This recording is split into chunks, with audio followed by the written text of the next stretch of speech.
नई तफसीली कहानी। पुरस्रार मुसाफिर और सुल्तान। ज़माना कदीम में एक वसी व अरीज सल्तनत पर एक सुल्तान हुकूमत करता था। वो दिल का निहायत नर्म, इंसाफ पसंद और अपनी रियाया से मोहब्बत करने वाला हुक्मरान था। मगर उसमें एक कमी थी। वो ज्यादा दूरंदेश और ज़हीन नहीं था। इसी वजह से वो हमेशा ऐसे लोगों की तलाश में रहता जो अक्लो दानिश में उससे बेहतर हों और सल्तनत को तरक्की की नई राहों पर ले जा सकें। इसके दरबार में बड़े बड़े मुशीर, वजीर और इमरा मौजूद थे। मगर हकीकत ये थी कि उनमें से अक्सर सिर्फ अपनी कुर्सियों के मुहाफिज थे। वो सुल्तान को ऐसे मशवरे देते जो बज़ाहिर खूबसूरत लगते, मगर हकीकत में उनमें कोई गहराई न होती। वो अपनी तनख्वाहें लेते और खुशामद में लगे रहते। सुल्तान अक्सर रातों को जागकर यही सोचता रहता कि आखिर इसे एक सच्चा और समझदार रहनुमा कब मिलेगा। एक दिन उसने फैसला किया कि वो शहर के शोर व गल से दूर निकलेगा। शायद तन्हाई में उसे अपने सवालों के जवाब मिल जाएं। चुनाचे वो चंद वफादार सिपाहियों के साथ एक सुनसान पहाड़ी इलाके की तरफ रवाना हो गया।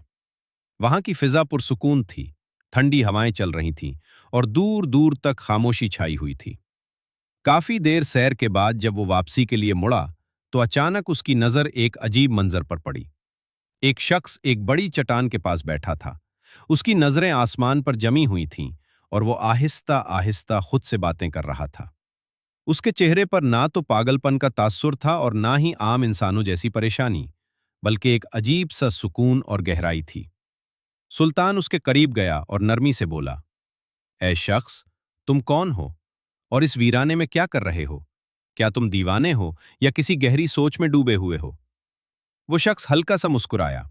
उसकी आंखों में एक चमक थी। उसने जवाब दिया, दीवाना वो होता है जो हकीकत को ना समझे। मैं तो सिर्फ वो देखता हूं जो दूसरों की आंखों से ओझल होता है। ये सुनकर सुल्तान हैरान रह गया। उसने महसूस किया कि उस शख्स की बातों में कोई खास बात है। चुनाचे उसने उसे अपने साथ महल चलने की दावत दी। वो शख्स कुछ देर खामोश रहा, फिर बोला, जहां किस्मत ले जाए मैं वहीं चला जाता हूं। रास्ते में अचानक वो शख्स रुक गया और बोला, ये रास्ता खतरनाक है, हमें उसे छोड़कर दूसरा रास्ता इख्तियार करना चाहिए। सिपाही हंसने लगे, मगर सुल्तान ने न जाने क्यों उसकी बात मान ली। वो सब दूसरा रास्ता इख्तियार करके महल वापस पहुंच गए। जब वो महल पहुंचे तो लोगों का हुजूम जमा था। सब परेशान और खौफजदा थे। मालूम हुआ कि जिस रास्ते से सुल्तान जाने वाला था, वहां दुश्मन फौज घात लगाकर बैठी थी। अगर वो इसी रास्ते से जाता तो शायद जिंदा वापस ना आता। सुल्तान ने खामोशी से उस अजनबी की तरफ देखा और दिल ही दिल में उसकी कद्र करने लगा।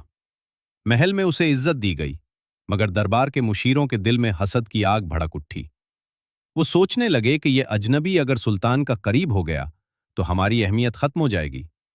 चुनाचे उन्होंने उसे नीचा दिखाने के लिए साजिशें शुरू कर दी। अगले दिन दरबार लगा। सुल्तान जब अपना ताज पहनने लगा तो वो अजनबी अचानक आगे बढ़ा और ताज को जमीन पर गिरा दिया। दरबार में सन्नाटा छा गया। सबको लगा कि अब उसकी खैर नहीं। मगर जैसे ही ताज जमीन से टकराया, उसके अंदर से एक जहरीला सांप निकल आया। सबके होश उड़ गए।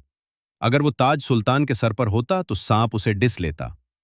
सुल्तान ने फौरन उस शख्स को गले लगा लिया और कहा, तुमने आज मेरी जान बचाई है। मुशीरों की हैरत और हसद में मजीद इजाफा हो गया। चंद दिन बाद एक और वाकया पेश आया। जब सुल्तान तख्त पर बैठने लगा तो उस अजनबी ने उसे रोक लिया और तख्त का कपड़ा हटा दिया। नीचे एक नोकेला खंजर छुपा हुआ था। अब तो सबको यकीन हो गया कि यह शख्स आम नहीं। कुछ अरसे बाद दुश्मन सल्तनत ने जंग की तैयारी शुरू कर दी। सुल्तान ने अपनी फौज तैयार की और मैदान जंग की तरफ रवाना हुआ। इस अजनबी को भी साथ ले जाया गया। जब दोनों फौजें आमने सामने आईं तो अचानक मौसम बदल गया।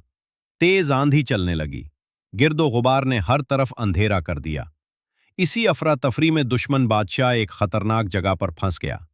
वो अजनबी फौरन आगे बढ़ा और अपनी जान खतरे में डालकर उसे बचा लिया।